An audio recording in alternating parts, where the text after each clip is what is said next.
शक्ति की उपासना के लिए नवरात्रि का पर्व बहुत ही ज्यादा शुभ और फलदायी माना जाता है। इसीलिए माँ के भक्तों को, शक्ति की उपासना करने वालों को नवरात्रि के पर्व का बहुत ही बेसब्री से इंतजार रहता है। साल में पूरे टोटल 4 नवरात्रि पड़ती है, जिसमें से 2 प्रकट नवरात्रि होती है और 2 अप्रकट नवरात्रि होती है। नमस्कार दोस्तों, आप सभी लोगों का एक नए वीडियो में बहुत बहुत स्वागत है। दोस्तों, आज हम बात कर रहे हैं अपने 2 अप्रकट नवरात्रि के बारे में, अर्थात गुप्त नवरात्रि के बारे में। अप्रकट नवरात्रि को गुप्त नवरात्रि भी कहा जाता है। प्रत्येक वर्ष में 4 नवरात्रि पड़ती है, जिसमें से पहली नवरात्र चैत्र मास के शुक्ल पक्ष में पड़ती है, जिसको वासंतिक नवरात्र कहा जाता है। उसके पश्चात आषाढ़ मास के शुक्ल पक्ष में नवरात्रि पड़ती है, जिसको आषाढ़ की गुप्त नवरात्रि कही जाती है। इसके पश्चात अश्विन मास के शुक्ल पक्ष में नवरात्रि पड़ती है, जिसको शारदीय नवरात्र कहा जाता है। और उसके पश्चात माघ मास के शुक्ल पक्ष में नवरात्रि पड़ती है, जिसको माघ की गुप्त नवरात्रि कही जाती है। इसमें वासंतिक नवरात्र और शारदीय नवरात्र को बहुत ही धूमधाम से मनाया जाता है। यह एक उत्सव की तरह मनाया जाता है। वासंतिक नवरात्र और शारदीय नवरात्र की पूजा हर घर में होती है, हर घर में घट की स्थापना की जाती है। लेकिन गुप्त नवरात्र की पूजा, जिसे कि नाम से ही इसके जाना जा रहा है कि ये पूजा गुप्त तरीके से की जाती है। इसकी पूजा बहुत ही धूमधाम से उत्साह की तरह नहीं किया जाता है, बल्कि घर में गुप्त तरीके से एक साधना के तौर पर की जाती है। वासंतिक नवरात्र और शारदीय नवरात्र में माँ दुर्गा के 9 स्वरूपों की पूजा की जाती है, लेकिन गुप्त नवरात्र में माता पार्वती के क्रोध से उत्पन्न हुई उनकी 10 महाविद्याओं की पूजा की जाती है। और उन 10 महाविद्याओं के नाम इस प्रकार हैं: माँ काली, माँ तारा, माँ त्रिपुर सुंदरी, माँ भुवनेश्वरी, माँ छिन्नमस्ता, माँ त्रिपुर भैरवी, माँ धूमावती, माँ बगलामुखी, माँ मातंगी और माँ कमला। शक्ति साधना में इन 10 महाविद्याओं का बहुत ही ज्यादा महत्व है। गुप्त नवरात्र में इन 10 महाविद्याओं की साधना करके कोई भी व्यक्ति अपने किसी भी समस्या का या अपनी मनोकामना को बहुत ही शीघ्रता से उसको पूर्ण कर सकता है।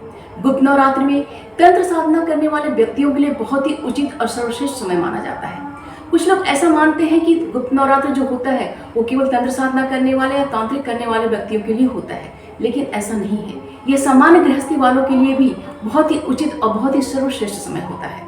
गुप्त नवरात्र के बारे में लोगों को जानकारी ही नहीं होती है, क्योंकि गुप्त नवरात्र में लोग अपनी पूजा पाठ, अपनी जो साधना करते हैं उसको गुप्त तरीके से करते हैं। क्योंकि गुप्त नवरात्र का ये नियम है कि इसमें जो भी आप पूजा पाठ करेंगे, जो भी आप साधना करेंगे, उसको आपको गुप्त रखना है, किसी को भी आपको बताना नहीं है।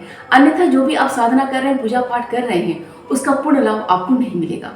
प्राचीन काल में गुप्त नवरात्र ही प्रचलन में था, क्योंकि जो गुप्त नवरात्र का जो समय होता है इतना ज्यादा ऊर्जावान, इतना ज्यादा सकारात्मक होता है कि इसमें जो भी आप साधना करते हैं, जो भी मंत्रों का जाप करते हैं, पाठ करते हैं, वो जो होता है तत्कालिक प्रभाव आपको दिखाता है। तो इसीलिए प्राचीन काल में गुप्त नवरात्रि प्रचलन में ज्यादा था, लेकिन धीरे धीरे इसकी मान्यता कम हुई।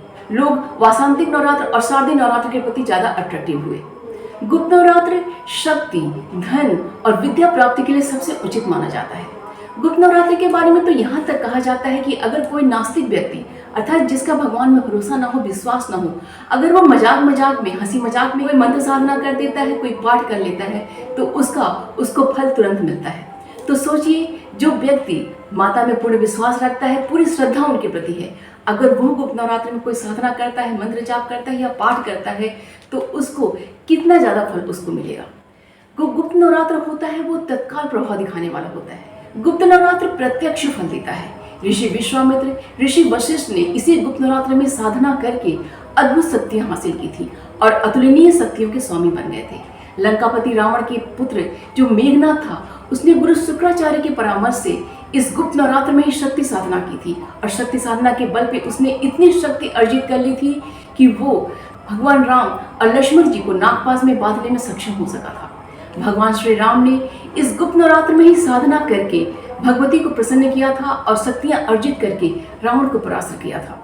इन शॉर्ट में कहने का मतलब यह है कि गुप्त नवरात्र का समय चाहे तांत्रिक हो, चाहे सामान्य घर गृहस्थी वाले हो, सबके लिए सर्वश्रेष्ठ होता है।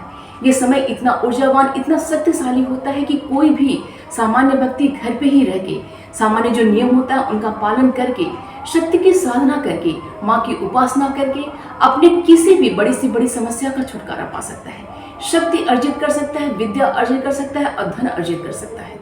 आप भी इस गुप्त नवरात्रि में माँ की साधना कीजिए, शक्ति की साधना कीजिए, माँ की शरणागत होइए, उनसे धन, उनसे विद्या, उनसे शक्ति अर्जित कीजिए। अपनी बड़ी से बड़ी समस्या का निराकरण इस गुप्त नवरात्रि में आप कर सकते हैं। दोस्तों, इस वीडियो को ज़्यादा से ज़्यादा लोगों तक शेयर कीजिए ताकि वो भी गुप्त नवरात्रि के महत्व को समझें, माँ की साधना करके शक्ति का अर्जन करें, विद्या का अर्जन करें, धन का अर्जन करें।